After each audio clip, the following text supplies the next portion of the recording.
नमस्कार मित्रांनो, Indian tiger AJ चॅनलवर आपल्या सर्वांचे पुन्हा एकदा स्वागत आहे. मराठी प्रेक्षकांना सायन्स फिक्शन मूवीजचा अनुभव मराठीत आपल्या मायबोलीत करून देण्यासाठी आमचा प्रयत्न तत्पर आहे. विचार करा, जर आपल्याला आपलीच पृथ्वी सोडून दुसऱ्या ग्रहावर जावं लागलं तर, आणि 1000 वर्षानंतर पुन्हा तिथेच यावं लागलं तर काय होईल? आज आपण जाणून घेणार आहोत एका सायन्स फिक्शन मूवीमध्ये, जिचे नाव आहे आफ्टर अर्थ. पृथ्वीवर माणसाचे जीवन जगणे कठीण झाल्यामुळे मानवाला दुसऱ्या ग्रहावर जावे लागते, ज्या ग्रहाचे नाव आहे नोवा प्राईम.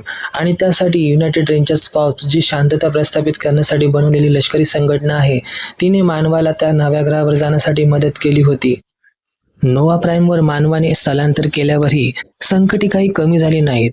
तेव्हा मनुष्यावर एलियनने आपल्या आरसा नावाच्या दैत्याने प्रहार केला. हे राक्षस आंधळे होते, पण माणसांच्या भीतीचा वास घेत त्यांच्यावर तुटून पडत. तेव्हा पुन्हा एकदा समोर आले रेंजर्स, ज्यांच्यामध्ये भीतीचा अंशही नव्हता. आरसासाठी ते अदृश्य झाले होते. त्यांना गोस्ट असे म्हटले गेले. सायफर रेज हा या आर्मीचा प्रमुख होता. त्याने या दैत्यांना मारण्यासाठी एक नवीन टेक्निक विकसित केली होती, त्यास घोस्टिंग असे म्हटले गेले. मानवाला पृथ्वीवरून नोवा प्राईमवर येऊन 1000 वर्षे लोटली आहेत, पण एलियनच्या हल्ल्याची भीती कायम आहे. तेव्हा तिथे नवीन सैनिकांच्या भरतीसाठी ट्रेनिंग चालवली जाते. त्यात यंग मुले आहेत. त्यामध्ये किटाय नावाचा मुलगा आहे, जो रेंजर कमांडर सायफर रेजचा मुलगा आहे. त्याला रेंजर बनण्याची तीव्र इच्छा आहे. त्यासाठी तो खूप मेहनत करतो, पण एव्होल्यूशन डेच्या दिवशी त्याला तो फेल झाला असल्याचे सांगितले जाते. त्यामुळे किटाय खूप निराश होतो. रेंजर कमांडर सायफर रेज आपल्या घरी येतो आणि आपल्या वाईफला भेटतो. सर्व कुटुंब रात्रीचं जेवण करत असताना सायफर रेज आपल्या मुलाला विचारतो, ट्रेनिंग कशी चालली आहे? पण किटाय बोलतो की रेंजरपदी त्याची निवड झालीच नाही. किटाय रागाने जेवणाच्या ताटावरून उठून जाऊ लागतो. तेव्हा सायफर रेज त्याच्यावर ओरडतो आणि रागवून त्याला परत जेवणावर बसायला भाग पाडतो.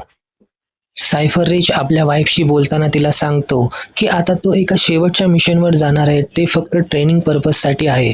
त्यानंतर तो रिटायरमेंट घेणार आहे. तेव्हा त्याची वाईफ त्याला किटायलाही आपल्या सोबत घेऊन जाण्यास सांगते, जेणेकरून त्याच्या मनावरचा भार कमी होईल. कारण अरसाच्या एका हल्ल्यात त्याची बहीण मारली गेली होती. त्याचा तो अजूनही पश्चाताप करत आहे. मिशनवर जाण्याचा दिवस उगवतो. सोबत किटाय सुद्धा आहे. तेव्हा तिथे एक रेंजर येतो, ज्याचा एक पाय नाही आहे. तो जबरदस्तीने एका पायावर उभा राहतो आणि सायफरला सॅल्यूट करतो, कारण सायफरने त्याचा जीव वाचवला होता. किटाय आपल्या पित्याला दिलेल्या या सन्मानामुळे भारावून जातो. इथेच आपल्याला दिसते की अरसा नावाच्या त्या क्रिएचरला यानामध्ये लोड केले जात आहे ट्रेनिंग पर्पजसाठी. हे यान दुसऱ्या ग्रहावर जाणार आहे. प्रवासात सायफर किटायला काही वेळ आराम करण्यासाठी सांगतो, पण किटायला झोप येत नाही. तेव्हा किटाय आपल्या सीटवरून उठून जिथे आरसाला ठेवण्यात गेले आहे त्या भागात जातो.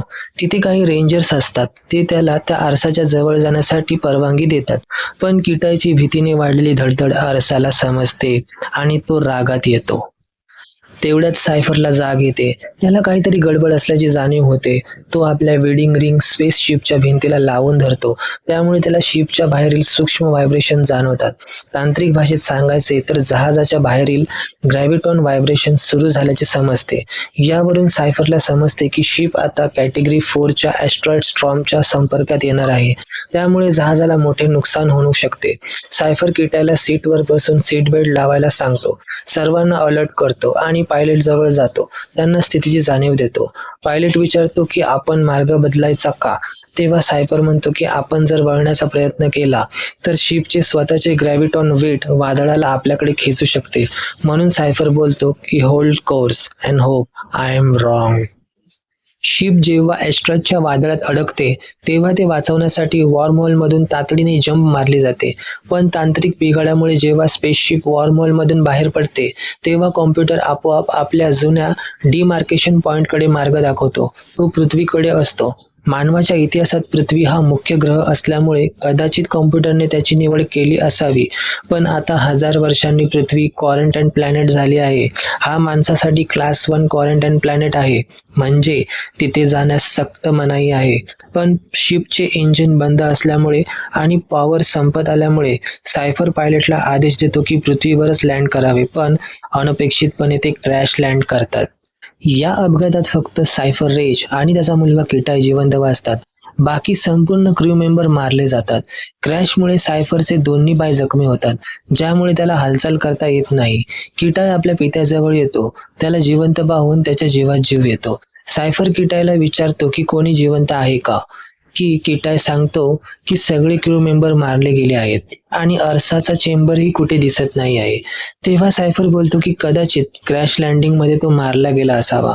सायफर हा किटायला एका बीकन बद्दल सांगतो, ज्याचा उपयोग रेस्क्यू सिग्नल पाठवण्यासाठी केला जातो. पण त्यांच्या बीकन पूर्णपणे खराब झाल्यामुळे त्यातून सिग्नल पाठवले जाऊ शकत नाहीत आणि सायफर निराश होतो. तो किटायला कंट्रोल पॅनलवर न्यायला सांगतो. कंट्रोल पॅनल अजूनही काम करत असते. तिथून सायफरला दुसऱ्या बीकन बद्दल समजते, जे शिपच्या लँडिंग करताना तुटून पडलेल्या दुसऱ्या भागामध्ये आहे, जे 100 किलोमीटर लांब आहे.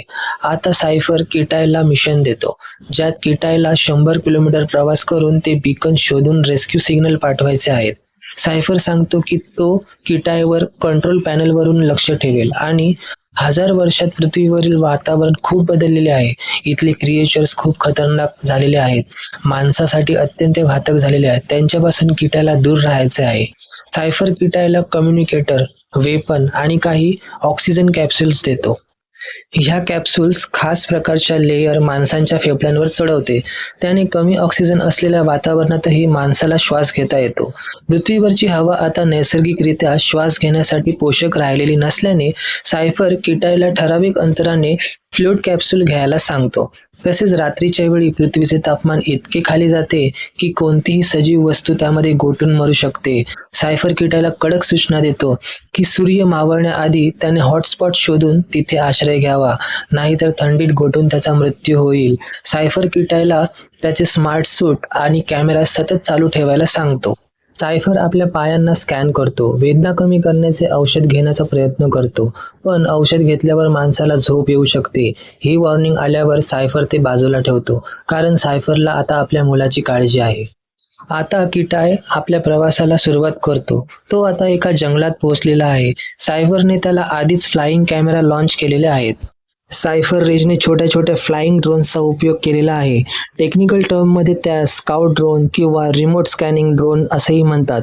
हे ड्रोन्स पूर्णपणे ऑटोनॉमस असतात, म्हणजेच स्वतःहून स्वतः चालणारे. सायफर फक्त त्यांना लॉन्च करतो आणि ते स्वतःचा मार्ग स्वतः शोधतात. सायफर किटायला त्याच्या पाठी कुणीतरी येत असल्याचे सांगतो. किटाय इकडे तिकडे पाहतो आणि त्याला एक माकड दिसतं. किटाय घाबरतो आणि त्याच्यावर एक दगड फेकून मारतो, पण ते माकड अधिकच चवतळतं आणि त्या माकडांची सारी गँग किटायच्या पाठी लागते. सायफर त्याला मार्ग दाखवत असतो आणि किटाय एका नदीमध्ये कोणताही विचार न करता उडी घेतो आणि नदी पार करून पलीकडे जातो. माकडे तिथेच थांबतात. किटाय हा वेड्यासारखा पळतच असतो. तेव्हा सायफर त्याला थांबवतो आणि त्याला गुडघ्यावर बसायला सांगतो आणि शांत व्हायला सांगतो. किटाय शांत होतो, पण किटायला त्याच्या हातावर एक किडा चिकटलेला दिसतो. तो एक विषारी किडा असतो. त्याच्या दंशाने किटायला अर्धांगवायूचा झटका आल्यासारखे होते, पण सायफर आपल्या मुलाला गाईड करतो. सायफर त्याला मेडिकल किटमधून इंजेक्शन घेण्यास सांगतो आणि स्ट्रगल करून इंजेक्शन घेतल्यावर किटाय बेशुद्ध होतो. काही वेळाने सायफर किटायला जाग करतो आणि त्याला हॉटस्पॉटवर जायला सांगतो, कारण आता संध्याकाळ होत आलेली आहे आणि आता पृथ्वीचे तापमान झपाट्याने खाली पडत जाणार होते. आता किटायला वेगाने त्या हॉटस्पॉट जवळ जाण्याचा प्रयत्न करायचा आहे. तिथे सायफरलाही अतिवेदनेमुळे त्रास होत आहे. तो ऑपरेशन करण्याचा प्रयत्न करतो, पण ते फेल होते. किटाय ही चांगल्या स्थितीमध्ये नाही आहे. धावपळीमध्ये त्याचे 2 ऑक्सिजन कॅप्सूल फुटले गेले आहेत. त्याच्याकडे पुढच्या प्रवासासाठी पुरेसे कॅप्सूल्स नाही आहेत. सायफर किटायला त्याची स्थिती विचारतो आणि किटाय सर्व काही ठीक असल्याचे सांगतो. किटाय एका गुफेमध्ये आश्रय घेतो. आपल्या पित्याशी बोलताना तो सायफरला विचारतो की त्याने गोस्टिंग टेक्निक कशी शोधली होती. तेव्हा सायफर सांगतो की एका मोहिमेवर असताना अर्सा नावाच्या त्या क्रिएचरने त्याच्यावर हल्ला केला. तेव्हा सायफर जमिनीवर पडला. सायफरला माहीत होते की अर्साला डोळे नसतात. तो फक्त माणसांच्या भीतीचा वास घेतो आणि शिकार करतो. तेव्हा त्याला त्याचा मृत्यू समोर दिसत होता. मरणाच्या दारात असतानाही सायफरला समजते की भीती ही खरी नसते, ती भविष्यात काय होईल त्या कल्पनेतून तयार होते. तेव्हा त्याने आपल्या मनातून भीती काढून टाकली. तेव्हा अर्सा त्याच्या समोर असूनही सायफर आहे की नाही हे अर्साला समजत नव्हते. त्यावेळी सायफर हा त्या क्रिएचरसाठी गोष्ट म्हणजे भूत झाला होता. तेव्हा सायफरने आपले शांतपणे हत्यार उचलले आणि अर्साला नरकात पाठवले. सायफर किटायला सांगतो की धोका हा खरा असतो, पण भीती ही निवड असते. जर तू भीतीवर ताबा मिळवलास तर अरसा तुला कधीच स्पर्श करू शकणार नाही. किटायला इथे समजते की घाबरायचे नाही आहे. दुसऱ्या दिवशी किटाय आपला प्रवास सुरू ठेवतो आणि सायफरला आपल्या फ्लाइंग ड्रोनने समजते की अरसा अजूनही जिवंत आहे. किटाय आता जंगलातून एका उंच मोठ्या धबधबा असलेल्या टेकडीवर पोहोचतो. सायफर त्याला आपले ऑक्सिजन कॅप्सूल दाखवायला सांगतो. तेव्हा किटायजवळ फक्त 2च ऑक्सिजन कॅप्सूल राहिल्याचे दिसते. सायफर त्याला मिशन थांबवायला सांगतो. तेव्हा किटायला राग येतो. त्याला आठवते लहान असताना त्याच्या मोठ्या बहिणीने त्याला एका काचेच्या बॉक्समध्ये ठेवले होते आणि अरसाच्या हल्ल्यात ती मारली गेली होती. किटाय तेव्हा खूप लहान होता, पण बहिणीच्या मृत्यूचा तो स्वतःला दोषी समजत होता. तो आपल्या पित्याशी भांडण करतो आणि कड्यावरून उडी मारतो. त्याचा स्मार्ट सूटचे फ्लाइंग सूटमध्ये रूपांतर होते. तो हवेवर उडू लागतो. सायफर त्याला कंट्रोल पॅनलवरून समजते की कोणीतरी हवेत त्याचा पाठलाग करत आहे. तो त्याला पंख बंद करून वेगाने पुढे जाण्यास सांगतो. किटाय तसेच करतो, पण शेवटी किटायचा पाठलाग करणारा तो मोठा पक्षी हवेतच किटायला पकडतो. किटायचे डोळे उघडतात तेव्हा तो एका घरट्यात असतो. त्यात त्या विशाल पक्ष्यांची छोटी छोटी पिल्ले असतात. तेव्हा तिथे 1000 वर्षांमध्ये विकसित झालेल्या प्राण्यांपैकी हिंसक चित्त्यांचा हल्ला होतो. विशाल पक्ष्यांच्या पिल्ल्याला खाण्यासाठी ते आलेले असतात. किटाय आपल्या हत्याराने त्या चित्त्यांना मारण्याचा प्रयत्न करतो, पण पिल्लांना वाचवू शकत नाही. किटायला आपल्या पिल्लांना वाचवताना पाहून तो पक्षी किटायचा मित्र बनतो. किटाय आपला प्रवास सुरू ठेवतो. किटायजवळील कम्युनिकेशन मशीन खराब झाल्यामुळे त्याचे आपल्या पित्याशी संपर्क होऊ शकत नाही. तिथे सायफर ही आपल्या मुलाला किटायला शोधण्याचा प्रयत्न ड्रोनच्या साहाय्याने करत आहे. पण किटाय ऐवजी त्याला झाडाला लटकवलेले शव मिळतात. हे अरसाचे लक्षण आहे. त्यामुळे सायफर टेन्शनमध्ये येतो. इथे किटाय एका गुफेमध्ये थांबतो आणि दुसऱ्या तिथे एक मॅप ड्रॉ करतो, जिथे त्याला आपल्या लोकेशनला जाण्याची दिशा समजते. दुसऱ्या दिवशी सकाळी किटाय आपला प्रवास कंटिन्यू करतो तेव्हा त्याला तो विशाल पक्षी पाठलाग करत असल्याचे समजते. किटायला श्वास घेण्यासाठी त्रास होऊ लागतो. तेव्हा तो शेवटची ऑक्सिजन कॅप्सूल घेतो आणि एक छोटी बोट बनवून नदीत प्रवास करतो. त्याला झोप लागते. स्वप्नात त्याला बहीण दिसते आणि त्याला जाग येते. तो पाहतो की तापमान वेगाने खाली पडत आहे. किटाय तिथून निघण्याचा प्रयत्न करतो, पण थंडीने त्याचे अंग हातपाय आकडतात. तो बेशुद्ध होतो तेव्हा कोणीतरी किटायला ओढत घेऊन जातं आणि जेव्हा किटायला जाग येते तेव्हा तो किटाय स्वतःला त्या विशाल पक्ष्याच्या पंखांखाली पाहतो. हाडं गोठवणाऱ्या थंडीत त्या विशाल पक्षाने किटायला सुरक्षित ठेवले, त्यासाठी त्याला स्वतःचा जीव गमवावा लागला होता.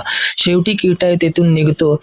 किटायला शिपचा तुटून पडलेला अर्धा तुकडाही मिळतो. किटाय धावत जाऊन तिथून ऑक्सिजन कॅप्सूल घेतो आणि ती घेऊन त्यानंतर तो कम्युनिकेटरही लावतो आणि बीकनही शोधून काढतो. त्यानंतर तिथे तुला अर्सलचा जो चेंबर असतो तो त्याला पडलेला मिळतो, पण तिथे अर्सल नसतो. कम्युनिकेटरने किटाय आपल्या पित्याशी वार्ता करण्याचा प्रयत्न करतो, पण टेक्निकल प्रॉब्लेममुळे सायफरला किटायचा आवाज पोहोचू शकत नाही. किटायला समजते की बाजूलाच असणाऱ्या ज्वालामुखीमुळे बीकनचे सिग्नल्स डिस्टर्ब होत आहेत. त्यासाठी किटायला त्या डोंगरावर जाऊन बीकन स्टार्ट करावे लागणार आहे. डोंगरावर जाताना अरसा किटायवर हल्ला करतो. किटाय त्या क्रिएचर पासून वाचण्याचा प्रयत्न करतो आणि एका डोंगरातील पाण्यात उडी घेतो. किटाय आता डोंगरातल्या शिखरावर पोहोचतो.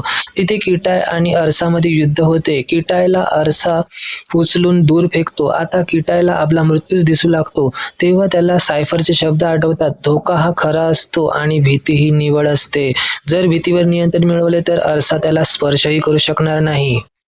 किटाय पूर्ण आत्मविश्वासाने उठून उभा राहतो आणि अरसावर झेप घेऊन आपल्या हत्याराने अरसाची खोपडी खोलून त्याला नरकात पाठवतो. सर्व काही सायफर किटायच्या बॅकपॅकवरील कॅमेऱ्याने पाहत असतो. किटाय जराही वेळ न घालवता बीकनने सिग्नल पाठवतो आणि मग माणसांचे रेस्क्यू जहाज येऊन दोघांनाही रेस्क्यू करते. येथे किटायची रेकॉर्डिंग सर्वजण पाहत असतात. किटाय आपल्या पित्यावर जिथे उपचार सुरू असतात तिथे जाऊन पोहोचतो आणि किटायला पाहताच सायफर आपले उपचार सोडून आपल्या दोन्ही जखमी पायांवर उभा राहतो आणि किटायला सल्यूट करतो. किटाय आपल्या पित्याला जाऊन मिठी मारतो आणि इथेच ही मूवी संपून जाते. तर मित्रांनो, या मूवीमधून आपल्याला एक गोष्ट शिकता येते. धोका हा खरा असतो, पण भीती ही निवड असते. तुम्हाला काय वाटते? किटाय सारखं धाडस आपण करू शकतो का? कॉमेंट्स मध्ये नक्की सांगा आणि अशा फिल्म सफरीसाठी सबस्क्राईब करायला विसरू नका.